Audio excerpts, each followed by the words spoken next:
এই দেখ আমার নতুন গার্লফ্রেন্ড। গার্লফ্রেন্ড? ছি, তুই গার্লফ্রেন্ড বানায় ফেলাইছিস? একটু ভালো লাগে ভালো লাগে নাই? না। এই ব্রেকআপ ব্রেকআপ, যাও যাও যাও যাও যাও। যাও, তোমার বন্ধু চা কইব তাই। মামা তোর বড়ই না করা লাগে মামা, সুন্দরই লাগে। ঘড়ি লাগবো তো? আরে লাগবে না। আরে ল, জ্যাকেট লাগবো। আরে না না থাক, তাহলে ঘরেই থাক, জ্যাকেট লাগবে না। তোমার বেস্ট ফ্রেন্ড না বেটা, তুই যা চাবি তোর লিগা সব দিয়ে দিব। সুন্দর লাগতেছে, চল চল। দোস্ত, আমার না অনেক ক্ষুধা লাগছে। তাহলে চলো আমরা চাইনিজ খেয়ে আসি। চাইনিজ খাবি? না দোস্ত, আমার না চাইনিজ না, কাচ্চি খেতে মন চাইতেছে। চল তাহলে কাছে খেয়ে আসি। ওই যে চাইনিজ খাইবো।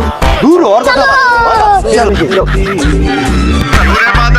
না বেবি, এই যে একটু বাইরে আসবে। হ্যাঁ, একটু পরে চলে যাবো। কি রে কামড়ের কথা কস, গার্লফ্রেন্ড নেই? হ্যাঁ। তোর গার্লফ্রেন্ড তো আমার ভাবি। না না, তোর গার্লফ্রেন্ড আমার মায়ের মতো। আরে না বেটা, কি মায়ের মতো? তোর বোনের মতো। ধর, আমার মায়ের মতো।